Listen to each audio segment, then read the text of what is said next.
see you. Good evening. Great to see you too. Can you hear me okay? Absolutely. And we're going to bring Paul Fanner as well, who is going to be hosting this webinar. And again, wow, not the whole team, but you assemble like we have some teams. Yeah, you got Madison. Yes. And what is, last year when you were on Race Industry Week with us, and there was a panel of women in motorsport, and you knew what you were doing, but you didn't say a word about it. And the next week, I got a call from Beth, said, I'm going to be, moving from ETS and running my own thing. And so congratulations. Yeah, I couldn't exactly let the cat out of the bag at the time. And poor Paul, he didn't even know. And so then when I announced it shortly thereafter, he's like, really? Not even a hint during the EPARTRADE? Secret, Paul. Oh, well. Okay, well, enough said. On to you, ladies. And Mr. Fanner, you're in charge. All right. Thank you. And thank you. That was a great seminar beforehand, too. And I just am so glad to see all of you. It's not often I get to look in the faces of history being made. I think one of the things I want to do straight off, Beth, is go right to you and have you introduce your team. I want to congratulate everybody for changing the world last May at the Indianapolis 500. Thank you so much. And hopefully these little windows will, because I realize we're very tiny, so hopefully everybody can see us. But so we have one person who was meant to be with us tonight who just called me moments ago. Isla Agren, who is part of our team, was going to be part of the panel discussion, had to bow out because since racing always takes priority, she is at COTA right now, about to get a seat fit done because she's racing this weekend. But Isla acted, she's a racing driver in her own right. She races in the W Series. She raced this year in the W Series. She also raced in an LMP3 car in the European Le Mans Series.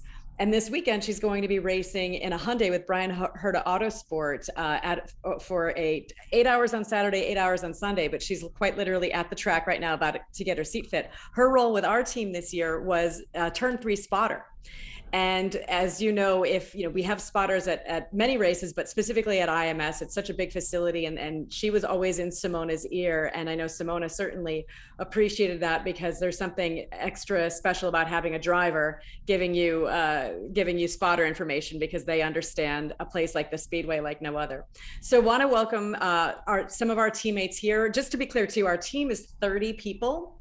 And 20 of them are women. So the effort that you saw this year, we'll speak about it during our session tonight, but our session was very much, our team was very much co-ed, but 20 out of 30 to be women on the team, to have 70% of the team be women had never happened before. And that's what we're most proud of.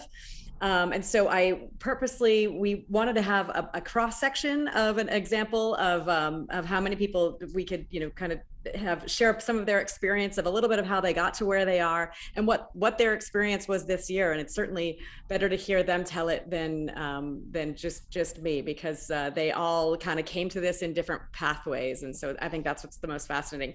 So we'll go around the room. We've got Madison Conrad, Linda Rosenberg, Maria Grady, Lauren Sullivan, and Mallory Muller. And we'll start, Madison, if you want to introduce yourself and maybe your role on our team, but also what you do by day. Yeah, absolutely. Thank you for having me. So on the Paretta Autosport team, I was a mechanic as well as an inside rear tire changer. So going over the wall, I'd never pitted a car before, so that was definitely quite an experience. But my day job is powertrain reliability specialist at Roush Yates Engines. Awesome. Linda? Great. Hi, I'm Linda Rosenberg, and I've actually known Beth when she was a client of mine when she was heading up the whole SRT program. So I've been with her kind of on her journey ever since SRT through Grace and then now Paretta Autosport. So I am thrilled to be marketing and merchandising with the team and various production things like that. And my day job is I'm a promotional products branded merchandise salesperson, as well as I IndyCar spot for NBC Sports. So I help out in pit lane. So pretty diverse, but long, lengthy motorsports career. Excellent. Maria? All right, thank you so much for having me on. I've been part of the journey with Beth. We met at the Motorsport Hall of Fame when that was occurring in Detroit. I've been doing photographs for a long, long time. And interestingly enough, my very first job was with Team Rahal when Bobby Rahal was still in the car and Brian Herta had just started driving. So this was really, truly living my dream at the Indy 500 this year. And what's your day job? Oh, wait, you're muted. You're muted. Oh, sorry. Oh, I work for Money Lion, and my day job is handling regulatory complaints filed with the federal authorities from consumers. So it's very interesting. It's like being a detective. The funny thing I just have to add something, may I please? That's probably very helpful in dealing with racing drivers. Yeah, it can.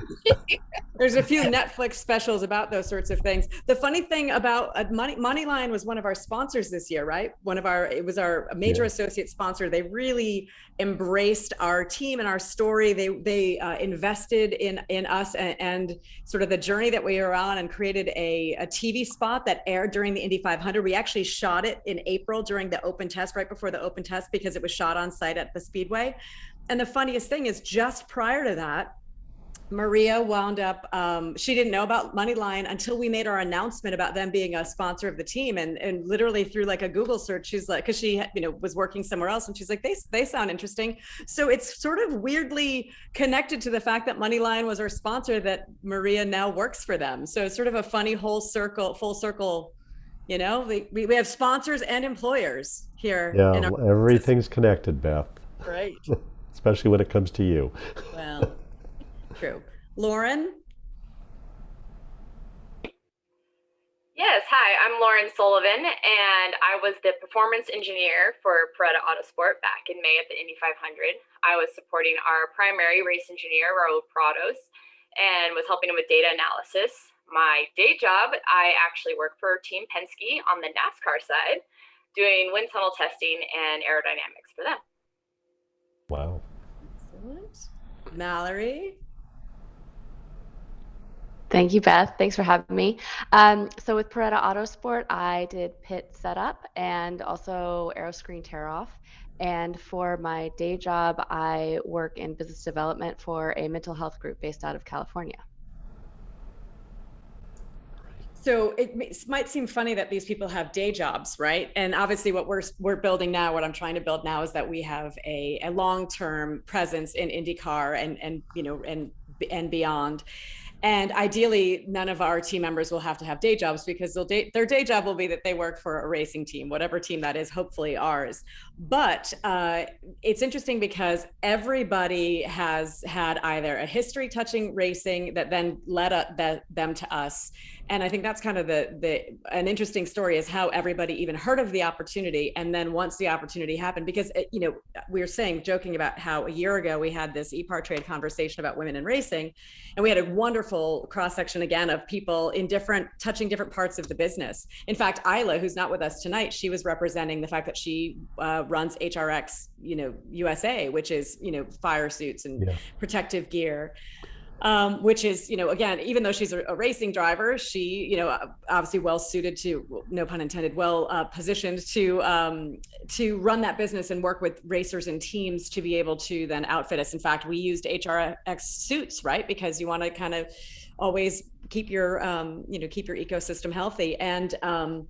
And bless her, we had an incident with suits coming, which we'll tell you later, that I was a hero, let's just say, because a carrier, which will not be named, who normally flies parcels from, imagine the handful of carriers that could be, we won't say who, but they were flying parcels from Europe, where most suits are made, these are made in Italy, to Indianapolis, because we needed our people to be wearing said suits for the biggest day of our year.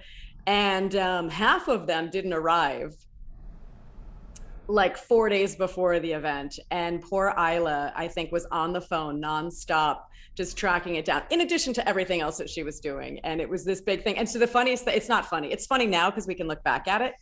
The punchline is the suits didn't arrive. So if you look closely at any of the photos, you're going to see a couple of people. Thank God most of the women's suits arrived, but some of the men's didn't. And so she literally, Isla, thankfully had some extra suits, at her home office and shipped them up from Houston. And we had to have them screened. Linda was in the thick of it with Isla to get them screened with our sponsor logos so that they kind of looked the part. And so if you look closely at photos, you might see some people wearing black suits and white suits instead of the ones they were supposed to be, which was red. So it's like the magic of television. It looked okay, but it was a disaster. And the best was, I think we got a call from the carrier, who will remain nameless, like 2 or 3 weeks later, like, great news, we found the box of the suits. So basically, they had an awesome Halloween costume once that box arrived. But I just got to say, these sorts of stories are small potatoes compared to what actually happened. And I just have to say, if I've said it a couple of times during this week, you rocked it in terms of the metrics, in terms of the impact you had. Just in our world, a racer, your team qualifying for the Indianapolis 500 exceeded the actual race day for the Indianapolis 500 when we had a 4-time winner. That's amazing. I want everybody to think about that in terms of traffic, page views, activity around it. Social media activity. That's simply stunning to me. So if you ever wondered if you did anything important in your life. It's funny because people ask me, and I'm sure they ask the ladies, and this would be a great question for them, and I'd like to ask them, but people kept asking me kind of when we were in it and soon after, like, did you guys realize what you did? And now, full disclosure, that was the point of why I've been working on this since the end of 2014. An initiative like this. And the impetus behind it was because I was working for a car company, and I also worked in motorsport in that role, and saw the potential, saw the value, also saw the commercial value of why we need to grow audiences. All of us do. Every team, every sponsor, every series, every venue, every promoter. All we do this for. Yes, everybody's in the minutia of the setup of the car, sure. It's to have good racing, it's to have competitive racing, but then take it, the step further and add, the 10,000 feet, 20,000 feet, 50,000 feet. But the most important is making sure that there's commercial value to it. And how do we grow audiences? And the way to grow audience is to have everybody want to watch it. Okay, Then what's everybody? What does everybody mean? And everybody should mean the same thing to everyone, but it now takes a concerted effort to make sure that everyone knows that they're invited and knows that they're included. So while the immediate question is, do you guys realize the impact that you had? I hope that there was impact. I will say, though, on a micro level, while I was in the middle of it, I was just busy doing my job and trying to keep all the plates spinning. And so in a lot of ways, although I knew what we were doing because it was the purpose of why we were there, for me, I don't think I understood the impact really because I was too close to it. And with every month of distance, and when I run into people who aren't racing fans who know about it or saw it, and as you say about the media, I mean, I know the media impressions because I get those reports, and it was 6.6 billion. Unheard of in racing. And the reason for that is only 6.6 billion. I know. Took oxygen out of the room. And the reason for that is because it was in the Wall Street Journal, and it was in People magazine, and it was on CBS Evening News. And that doesn't happen by accident. We had an amazing PR person in Susan Bradshaw Crowther that did all of our media that was external to the racing world. Our internal racing PR is Barbara Burns, who's fantastic, who everybody knows. Amazing. Both of them are amazing. But the ability to be on CNBC and talk about a race team, that doesn't happen that often without effort. And we did that very much on purpose. But I'd like to ask, I mean, obviously all of you have like the fun story for the week for the year when you're talking to your family and friends, but what was the experience for everybody here, like while we're in it and then afterward looking back at it? I think where it really stood out to me was when we all first walked out in our fire suits together. And we started hearing this cheering, and we're like, oh, what's going on? Like looking around, like what's going on? And then we kept walking, we heard more cheering, and it was like following us kind of, right? And so we still were totally oblivious, naive to the fact that people are cheering for our team. And one of the women kind of raised their hand, and the crowd exploded, and we're like, oh my gosh, they're cheering for our team.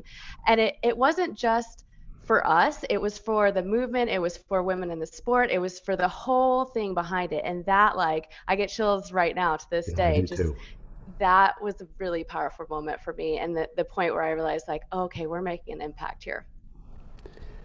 You did, and that was breathtaking because you could see some of this, in the broadcast. You could see it when I was present in the environment on Carb Day.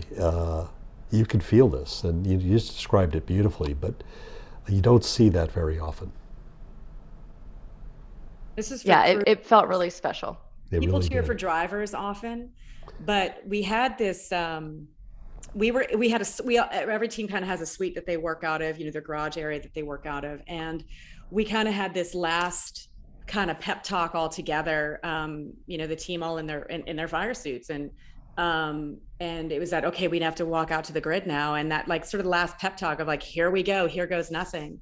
Let alone qualifying. Qualifying was a whole other story, but this was on race day. And the other thing too, just to put it in perspective, Madison, Mallory, and Lauren, correct me if I'm wrong, but prior to like the open test, you guys hadn't ever even been at the Speedway. So their first time Right, that's correct. at the Speedway is part of an IndyCar team. And I have to comment on that because the commercial shoot and that coincided with the first day of the test. And, we had been reading their bios and seeing videos of them practicing at the shop. But I don't think any of us had kind of any idea how this was really going to go down. What really kind of blew me away is that from that first day, from rolling out the car just for the commercial shoot, these women were so already ingrained and at home and like just showed ownership of their positions on that car. And the integration with the gentlemen on the team was just so fluid. It's as if they'd been doing it for a very long time, and they'd been doing it for a half an hour when I got to witness that. And it was just, I realized then this is the real deal, and this is pretty intense in terms of anything I've seen in the sport. I'll be honest, I didn't know what to expect from you guys. Right? And I know it's an imposing place. It's huge, right? And it was one thing to be there in April because it was empty. And it's an amazing place that has this vibration to it, even when it's empty. But as we got to May and we got closer and closer to race day, one of the things that I definitely was doing quietly was just keeping an eye on everybody to see if they were going to get overwhelmed, because I knew that we were going to have 4 women over the wall if everything went well, right? There's in IndyCar, just as a reminder, there's 7 people that go over the wall. There's 7 positions that go over the wall by the rule book. Our goal was we knew that we had trained up and that we knew our goal was to have 4. In time, could that be more? Sure. But meaning for what we trained for, we knew that we were going to have 4 over the wall. Now that's just over the wall. The behind the wall positions are integral too. Like everybody always keeps asking about over the wall, but there's positions behind the wall that are completely critical. In fact, I had this one photo that's during a live pit stop during the race. And actually, if you look at that photo, I mean, I can count and point out to you, there are 11 women working in that photo. That includes Lauren, that includes me, right? That includes Maria, who are in their role working in that pit stop photo. But I was concerned as the crowd started to appear and get bigger and bigger as the days went on, that the women could get in their head a bit or be nervous or any of those things that might give them kind of stage fright and have that maybe preclude them from being able to go over the wall safely and consistently and smoothly. And that didn't happen. I mean, to Linda's point, and where we were in pit lane during the race, we're at the end of pit lane, which is always a difficult spot, right? Because it's near pit in, and a lot of stuff happens in pit in. And if you didn't watch this year's race, you can see it on demand on Peacock, but it was a crazy year for incidents happening in the beginning of pit lane. We had cars spinning, hitting the wall, coming in with no brake pressure, coming in too fast. And the way that everybody kept their wits about them was amazing. Yeah, and I have to say another thing is that, I walked into your garage with you, Beth, on Carb Day. And it's a moment I'll keep, it will be in my heart and mind forever because it was something I'd never seen before. And I've seen a lot of things in my 49 years in this business. But I looked around the garage, I saw one man.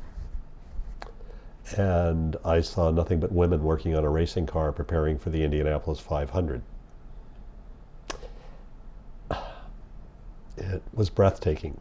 And and the men who worked with us were borrowed from Team Penske. I had 3 salaried people that were borrowed, right? Lauren was one of them, Raul Prados, and Michael Nelson. So Raul Prados is on their sports car team as an engineer. Michael Nelson is the competition, the head of competition for NASCAR, right? And I knew him from years ago when I worked with Penske with the Dodge program in NASCAR. So he was friendly, like he was somebody that I already knew, right? So that was comfortable. And so the 3 salaried folks were lent to me by Penske. Everybody else who were Penske people that were borrowed,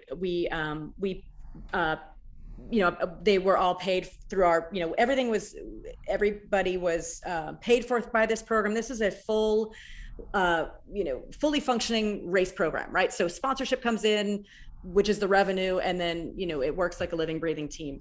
So Roger Penske, and to just go back a second, we wouldn't be able to do this if it wasn't for the support of Roger Penske, just kind of giving us that shot in the arm, giving us those resources, allowing me to use his training, to use the shop in Mooresville to train these women up, and use his, having Sean Reineman and honestly, Jefferson Hodges, who works for Roger Penske now, is the person that connected us to a lot of these folks. But although everybody understandably pegs this to this race for equality and change that was announced a year ago, the reality is Roger has been supportive of this since 2015 when I sat down with him then. Respectfully, the race for equality and change and what that is and where that's going and what it's supporting is a lot of stuff also behind the scenes that isn't necessarily fan forward. It has to do with the things that are at the speedway and through IndyCar in total. Yeah. But this was not like hey, I need to check the box, let me call Beth. We've been having this conversation for 6 years, and he was going to support me back in 2015. And then we had a logistics issue that came up on his side that was kind of insurmountable. And then, I was going to try to put a team together in 16. And then at the 11th hour, we didn't have a chassis available. And that's a whole story, which caught out other teams. I took some time off because of some family stuff. And then here, when I was ready to kind of take a run at it, it was a short conversation with Roger because his headspace was already there. So I know people, it's very easy to connect dots and think that this was like, oh, this is a nice thing to do. But no, this is something that Roger properly has supported for the right reasons for years. And I want to talk a little bit about just why he supports that, because we just had a great session with Jimmy McMillan and George Tamayo, and to me, this is what you did is illustrative of the greatest single opportunity for motorsports to grow exponentially. I'm looking at the future right now, and I'm hoping it's my future because I want what I saw happen, that energy, that surge of interest, going to a party on Memorial Day weekend and people actually caring about the Indy 500 and talking to me about it because of all of you. I didn't bring it up, they brought it up. It's the most positive virus I could think of spreading. And you were all inside of it and lived it. And I was around you, Beth, when you were trying to do this initially, and I know the struggles and the challenges you faced. I know that logistical challenge was incredibly frustrating for you. And I think you were basically driving around, going to people's shops and garages, just looking at these remnants of race cars, 100%. Trying to find a chassis. Yeah, shrapnel. Like, can I tell I know, and it was maddening. But sometimes history being made has its own timetable. And all of you were living in that moment, and Mallory just gave this breathtaking description of what it was like to be in that. That was a moment I think will be remembered for a long time when you walked out that day. That's a moment the world changed. And what happened next when you started that race is another moment the world changed. And can you all just tell me what you were feeling and thinking? I'd like to hear from all of you what you were feeling and thinking as this was happening. From my perspective, You lost your sound. oh, sorry. There From my perspective, because I've worked so many Indy 500s, I just had never experienced this kind of intensity. I would say the first time the car came in and I was shooting a pit stop, I looked at every single team member's face, and I cannot describe the intensity that I saw on these women's faces. It was a very emotional moment for me because I've observed many pit stops. Yeah. But I think even before that, during practices, during the open test and so forth, when the car would roll in, and I started in my mind, because I know what's supposed to happen on a pit stop, and I know I just watch the times get faster and faster and faster. But when you're in the midst of it, you don't have time to really think about it. But that's what struck me. And then usually I was behind the team or ahead of the team. And so I got to witness the wave of fans and just the emotional connection that the fans had with our team. And it still almost brings me to tears to talk about it. That's Well, it how gets me when you exciting and talk about it, life-changing Maria. it was. And, we've known each other for a while, Maria. We're Right. colleagues. We work together on Yes. other things, racer, and your photographic contributions are always much appreciated. But I'm so proud of you for being part of this. You're a piece of us in this business. In this. Well, thank you, Paul. And Thank it you means so a lot to much. me. And I'm just, it's amazing because, rather than simply taking the photograph, you are literally in that photograph now as part of history. Yes, absolutely. And that's the joyful part of this. Yes. Anybody Yeah. else? Yeah. For me, it was overwhelming in all the best ways, to the point that because I was still learning the IndyCar side of things since I come from NASCAR, I tried really hard to just push everything, all the social media. My Facebook was blowing up, my phone was blowing up, especially during qualifying. Just ignore all of it and head down and do my job and learn what I needed to learn. And then at night and stuff, when I could kind of take a breath, I'd kind of sit there and be like, what are we doing? You couldn't, in the moment, you couldn't grasp what was going on and the impact it was going to have. And starting to see stuff like young girls doing the Paretta side braid and stuff like that before the race had even happened was just okay, I expected a response like that maybe in a year or two, but 3 days into this, it's kind of I don't have the capacity to process this right now, so I'm just gonna set it aside, and afterwards, after we finish the race, then I'll pick it back up. And it's still coming in waves of when I see stuff online, or down to I was sending something to the ladies earlier this year and I didn't remember how to spell one of their last names. I'm like, oh, I can just Google it because it's all online and we're now Googleable. So Lauren, Yeah. why don't you tell everybody what happened with what the side braid is and how that happened? So that didn't come from me. I believe that was from Andra, who started the side braid. She did it during pit practice, if I remember. In fact, Madison might be able to explain better. Madison, if you want to take it. But we all most of us ended up doing it at some point. Yeah, say it was kind of just a hairstyle.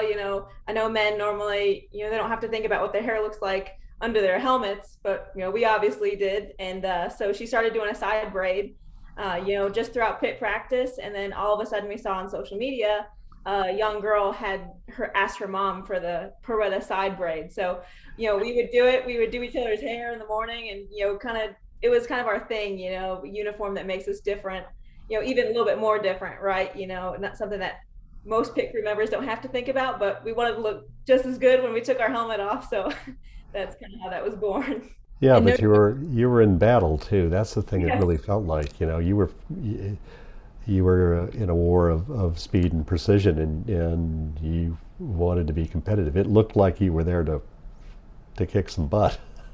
And I There were think- fans that just the way that side, how you can't really predict what people are going to embrace. And I think that because there were what I had hoped with this is, yes, I want young girls to see us and aspire to maybe do this or pursue non-traditional careers or pursue careers in the STEM fields. But realistically, it's, I want every woman who's ever also been in motorsport to feel like they're part of this team. So if you're in motorsport in Europe, and I want you to just realize, like, we're all in this together. We're all kind of going, in the battle on the track together.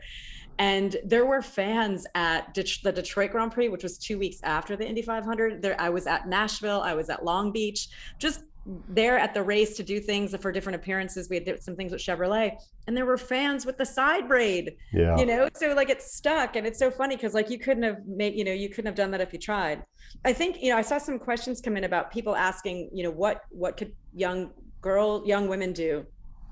And I think one of the other things that we could talk about our backgrounds, realistically, it's important for young women to know what they can do, but I think it's also important for other teams to know what they can do to open the door and create opportunity, because it's not for a lack of interest. The interest will also come if the opportunities, if the door is open for opportunities, then more people are going to maybe raise their hand, because I think there's a lot of people not raising their hand because they don't know what's available to them. And that's really what the goal of our team is really just to be an example. One of my favorite things this year, and I saw it definitely in May, and I saw it as the year went on, many other teams put the women, many other teams have a woman or two on their team. They were putting those women forward so that they were more visible. And they hadn't necessarily been as visible. You're starting to see stories written about those women. That is fantastic. That is success. The goal isn't to have an all-women's team. The goal is to have women on all the teams. Yeah. That's the secret, right? We want women on all the teams. We want people of color on all the teams. We just want everybody on all the teams. So although the question is, what can young women do? It's just, show up and be willing to take that entry-level job of being a gopher, like I started out, out for race teams. But I think the bigger thing to talk about is to ask other team owners to hire people, even in entry-level positions, and be willing to train them and give them opportunity. If somebody has work ethic, I mean, listen, these women, Madison and Mallory, can talk about their training on learning how to do pit stops. Yes, they had training on the NASCAR side, but they'd never pitted an IndyCar, but they learned how to do it in 5 months, and they did it well. So, if the idea is, if the work ethic and the interest is there, are people trainable? Sure. I think you said to me when we were walking away from your garage that day, and I was moved. I will admit, I had a tear in my eye, and it got me. I'm the father of 2 daughters, who I want everything to be possible for them in their lives. Right. One wants to be an astronaut, and the other one is a really talented artist and dreams of working in the entertainment business. I don't want there to be a barrier of any sort. There shouldn't be. And you said, if you can see it, you can be it. Right. And I remember I was a slightly different human being when I exited that garage. I literally, there was before that moment and forever after, the rest of what I will experience in racing, because I now know you're inevitable and what you're doing is inevitable. And I think that, Linda, I've known you for a good part of this journey. I think you were 7 when I first met you working Thank you. for the Chip Ganassi racing teams. But I think that one of the things, we've seen great change around the time we've been here. And what is the thing you're a true veteran in this business. What was the thing you took away from this moment? Well, it's kind of funny you brought that up, because when I first started, really, I started in the sport as on the promoter side, but when Chips was the first team that I came to. I had a team position where I helped manage the sponsorships. Target had just come on board, and it was kind of making sure hospitality and sponsor activation and all the things were happening. And I loved it, and merchandising and all of those. But as I continued, I wasn't sure where I was going to grow after that. It wasn't, this was back in the early 90s. Yeah. And I just didn't know, like, you know, I joke about it all the time because I'm like, well, really, where is this team going? And now I rue the day every time Chip wins everything. Because I actually left right before win number one, you know, to pursue some entrepreneurial dreams, but at the same time stayed in the sport. And I see now colleagues of mine, people capable of being team managers. You know, I see it a lot from the business side. And so knowing Beth through all these years and watching her to, you know, become an owner, that for me is also the most amazing part of this. And seeing that the positions, you know, I mean, the women over the wall and doing what they did is beyond. But I think that people aren't realizing too what's happening on the business side, and that women owners, women team managers, I know there's several capable people that we have in our paddock right now. And as a result, the sponsorship is changing. You know, back in the day too, it was beer and tobacco, and it was kind of considered a men's kind of sport, if you will. And that's changed so much in the last, you know, 20, 30 years. And when I look at our sponsors, Rocket Mortgage and Money Lion, targeting women brands, you know, and financial literacy for women. And so watching this whole dynamic change literally and being on the tail end of it for me is pretty empowering to kind of watch that. Absolutely. And you described this very, very well, Linda, because the world you talked about doesn't exist anymore. I live in a world that's very different. You know, I live in a household controlled and run by women. All buying decisions, all significant decisions of where vacations are taken, what cars we drive. My middle school daughter picked my car out and handed me a sheet of paper telling me what I was going to buy. So, you know, I think that we live in a world where these things are happening around us, and racing is one of the few places, I think, where it's an athletic endeavor, but there is no physical barrier to competing absolutely at every level for the highest possible result in anything, period. Right. Someone, you know, it doesn't matter how big or small you are, probably the smaller you are, the better you are for being a racing driver. But I think ultimately, there's no reason why, you know, my favorite thought here, and we talked about this, Beth, this is something you've always talked about, is having the Borg Warner have a woman's face on it. Right, exactly. I think the other critical thing too is I think there have been many efforts over the years about getting more women as drivers, and that's a noble pursuit. But as I'm fond of saying, like, our team is 30 people. Yes. One of them is a driver. 29 aren't. And for the Indy 500, to use that example, there's 33 drivers. But if you look at all the teams, that's hundreds and hundreds of people that are working that day.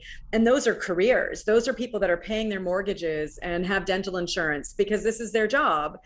And let alone the facility, you know, you want to then, you know, exponentially, if you look at racing as an industry, there's many, many, many things to do, and you can have a long storied career. But like, you know, what I love, like Lauren can speak to also what she did before she got into racing. And what I love is the transferable skill. We talk about it, but it's very real. And the funniest thing is when I first met Lauren, I used to give this talk because I do a lot of stuff.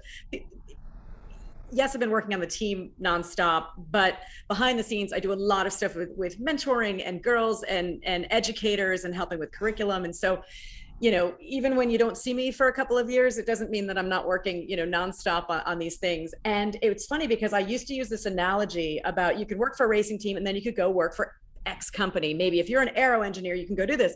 I meet Lauren and she literally has the background that I used to like describe as like fictional. And so as soon as she said it, I'm like, you're my proof of concept. And I gave her a virtual hug. Lauren, explain, please.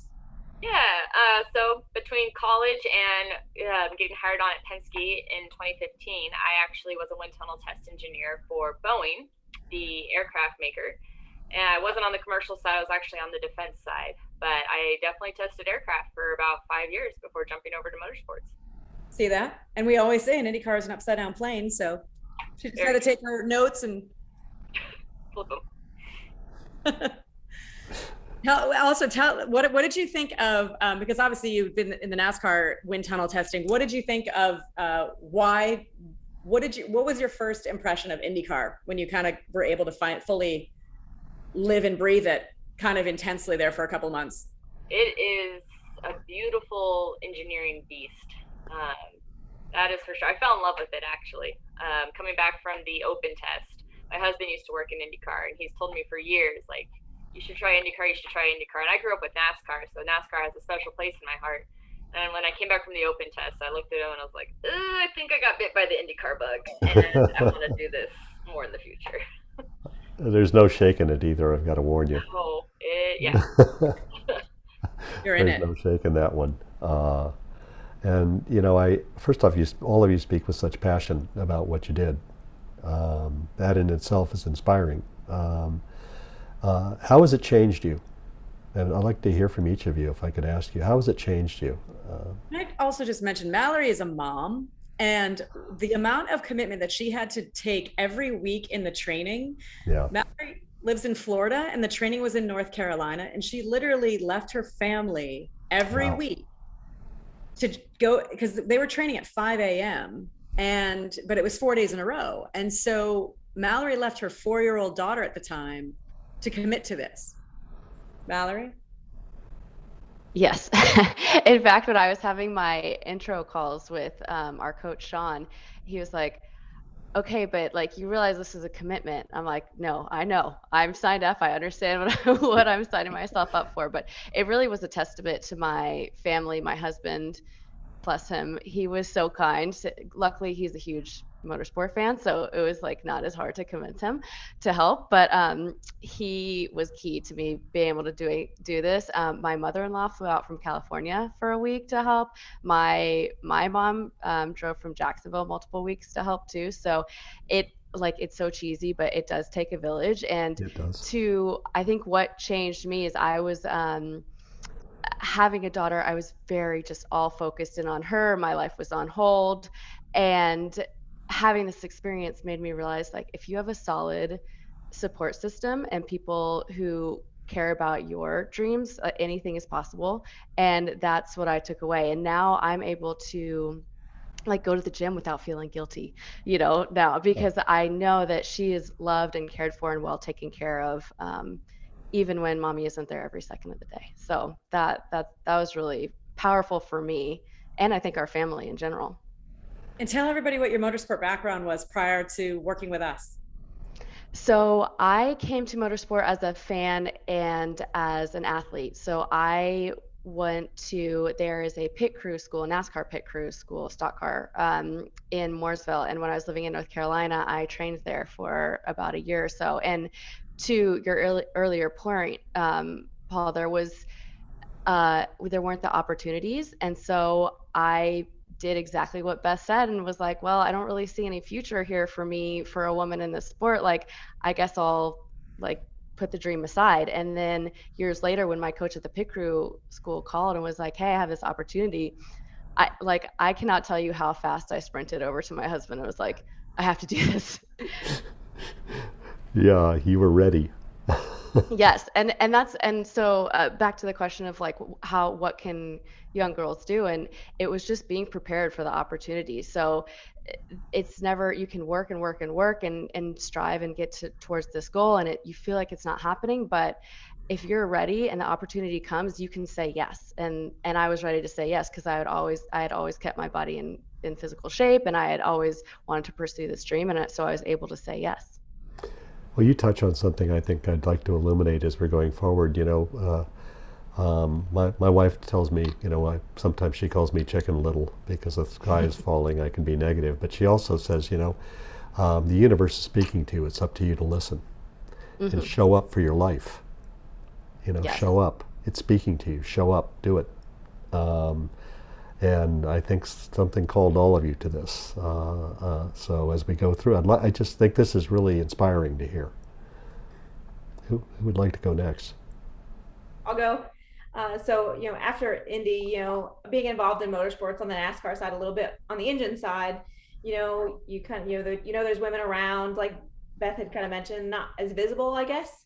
And, got to know, but after Indy, and a month later, it just left me feeling so inspired to do more and to create more awareness for women in the motorsports, and to highlight these women that are currently working and doing the thing for years, right? And just left me like really, wanting to do more for women and, to make sure that this isn't a once a year thing.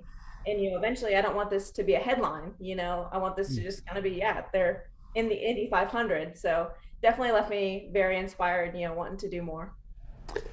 Yes, and I'm with you on all of that. I second that. That's all those statements. So let's keep going. Yeah, I'll second that, Madison, too. I'll say after the 500, I kind of realized a calling on my life I wasn't really aware of, and that was using the platforms I have to empower and lead the generations behind me, and the ladies that are coming up through. And that's kind of been a focus since then, is getting more engaged with. I've always loved outreach and always welcomed every opportunity to do outreach, but now I'm chasing after those opportunities, as well as asking for those opportunities, instead of just sitting idly by and waiting for them to come to me. I'm embracing that calling on my life now as a result of the Indy 500 with Beth. Yes, and just think all the places you can go and all the things you will do now. Yeah. Anybody else here? I will say this. I've always known this or always believed it, but didn't always follow through with it. But it is follow your passion, whatever you're passionate about. You never know where it can lead. All I ever wanted was to have one photo published. That's how it started out when I was volunteering at the track building tire walls. And it led me to this. So Yes, follow that passion. and I've got to say that your passion brims over when we're at the track. I have a favorite photo of us together on the grid at the Indianapolis 500. Oh yeah, that's one of my favorite too. It's on my phone right now. The joy in your eyes, and you're just full of joy in that moment, and there's a gravity to your enthusiasm that I'm grateful for in my life. Thank you, Maria. Well, thank you, Paul. I'm living my dream. It shows. Everybody has to, I don't know, we kind of take photographers for granted, and there's so, not everybody's able to be at the speedway, or even if you're at the speedway, you're in the stands and you see what what you see. But we look back at the photos, whether they're in Racer Magazine, online, or anything, and that's how we keep those memories, and they bring us back. And it's the photographers are so tireless. I mean, I don't even want to say how long your days are, Maria, because you're there well before we get there and you're there well after we leave. And it's brutal. They're running around with how many pounds of equipment on.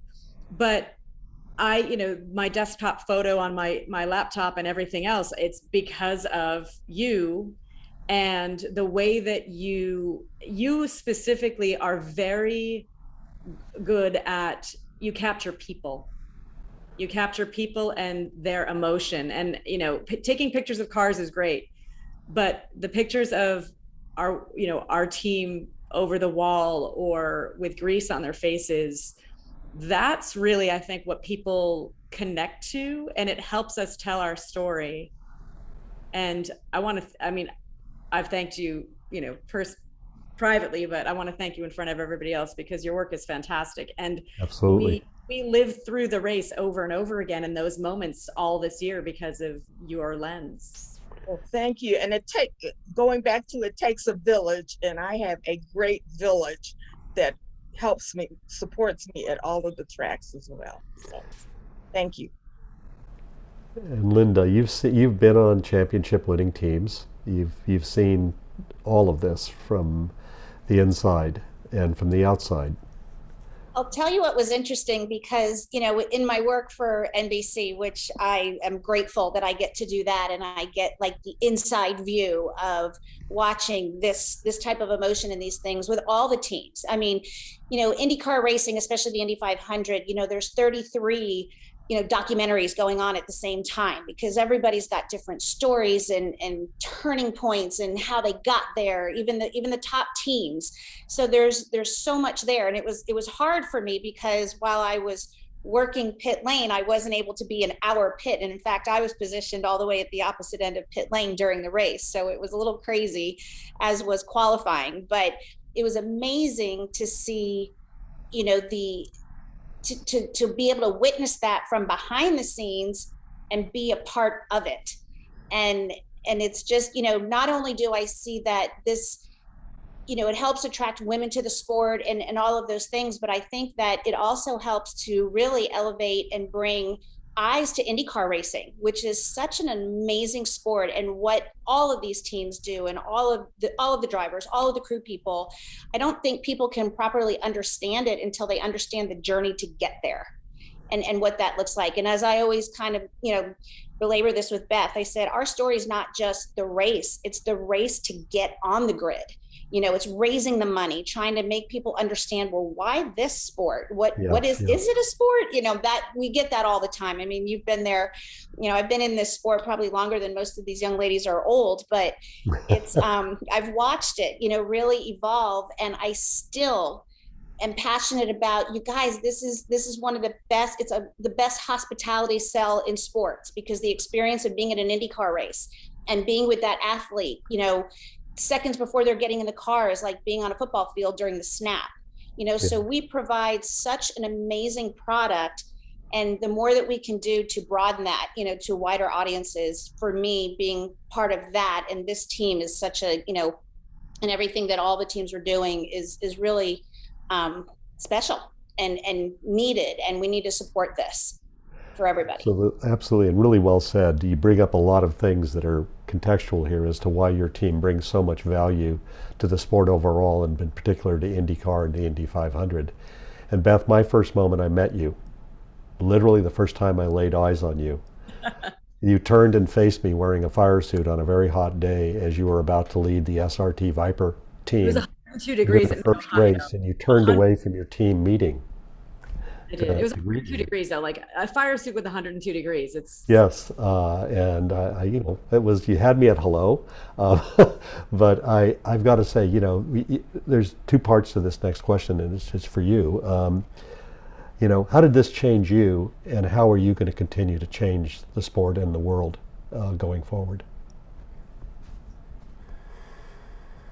I think the thing for us, and one of the things that the two things that are probably most important to me from the beginning of this was to lift the veil on all the roles and why women can do all of these things, and to show everything that's going on the track. The other thing that I think is really critical is that we all like each other. We are not in competition with each other, and women and other women's programs and other women's, I understand racers on the track. Yes, let's battle it out and let's have our elbows out for sure. That's what we do. But as soon as the checkered flag falls, we're all in this together. We're all better together. We're all stronger together. And I think you see that in corporate America. My background is corporate, right? And you see women competing against each other instead of competing against the general population, as like my company against your company, because we're trying to, have the best product to market and how soon we can make it to market. But I think that's something that has been tough for women over the years, because if you're talking about a board of directors, there might have been one seat that was for a lady. And so you'd have 5 women elbows out with each other, instead of saying, hang on, we need to have more seats at the table. And so I think the more that we also show us working together, also working together with men, and that it's healthy, and we're all just better together. And I think we need to stop this idea of one initiative these aren't either or scenarios. These are and. Just stop saying either or and just start saying yes and we're all together. And that's how we're going to get anywhere. And I say that for every initiative, everything around the world to get more women, more people of color, all of it's good, so let's just lift each other up. And if somebody calls and needs a favor and you can help them, say yes. And that's, I think, what really struck me about this too, being around some of you during that month and watching what happened here and watching the gravity, the emotional gravity of what you were doing was really strong. It transcended the Indy 500 in a sense, that it became a story on the stage of humanity. Mm-hmm. This was something that was in real contrast. This is a place where there was still contrast to be able to tell this story. And we're all in a race against time. We only have so much time on this earth. And, you know, my time in this sport, I saw my first full year of employment in this sport. On a very tragic day, Lowell Lombardi scored a half point in April of 1975 when I was a young guy. And there hasn't been any point scoring in a woman in Formula One since. I was around when Janet Guthrie raced at Indy. I was there when Lynn St. James out-qualified Nigel Mansell, the reigning IndyCar champion. Right. I seen these moments, but this one felt different to me because there was a completeness to this moment, and I want more. I want more. So what happens next? Oh, if I had a nickel for every time I get that question. We'd be on the grid. Exactly. Yeah, I would. I'd be on the grid. We have it's too early to confirm some stuff, but I've got some good stuff. You know what? It's the timing, right? Like, just like last year, I was like, oh yeah, I don't know what the future's going to hold, Paul. You know, we're kind of in that same boat. So I wish I could tell you, but maybe if you had your EPARTRADE at the end of January instead of. Don't tempt me. I'm really curious about this because I don't think we can go back to not having you there.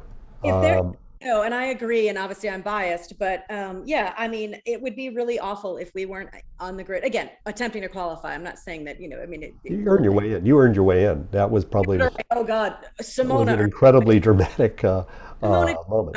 Earned our way in. The car had no business being on the grid. Yeah. It didn't. I mean, the setup of the car, Lauren, you guys can speak to this. She had no grip. And there were some other things going on.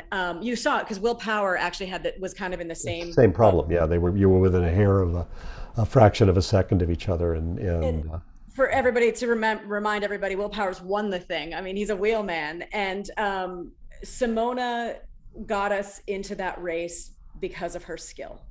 And she's amazing. And you know, before we go, I just have to say that this has been a joy to be with you all tonight. This is my present in the center of this, and it's a pleasure to know all of you. And I want to see you on the grid at the Indianapolis 500 more than anything this coming year. Hopefully, you'll see us on more grids. Yes. And hopefully, you'll see all of these ladies and more in this jersey again.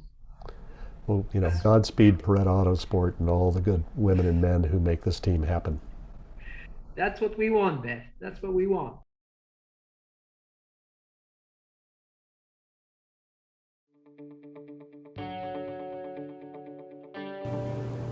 The concept for EPARTRADE is basically, in my opinion, there's a big hole in the internet.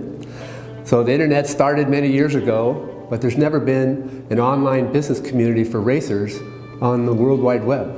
The need for EPARTRADE is actually quite obvious. Basically, people in the business of auto racing need a place online to hang out and get their problems solved. It's extremely simple for a buyer or for a supplier to interact on the platform. The first thing you need to do is sign in, which is free. And the second thing is, when you see a product that you're interested in, all you need to do is click on request more information. If it's a company, you click on request more information, and then from there, it is forwarded directly to the buyer or to the supplier. You can go to epartrade.com, you become part of a community of businesses in racing, and it makes sourcing products much easier than just on the internet or using Google. At EPARTRADE, there is no e-commerce. It's literally a connection just like at a trade show. So now, any time of the year, a buyer could reach out to a supplier through an email. More than that, it's a place to go just to keep current every day. So it's a good place to start your workday in your racing business or in your offices of your professional race team. And you know you're current when it comes to new technology, industry news, technical papers, technical videos, all of that and more. We're not looking for a million hits per day. All we want is people who are really the volume buyers of racing products in the racing industry to be part of the little world of EPARTRADE. We have racing businesses participating from around the world. So you get suppliers from around the world, you get buyers from around the world. EPARTRADE really eliminates having to travel, closing down your shop. Now you have a place to showcase globally your racing product and technology.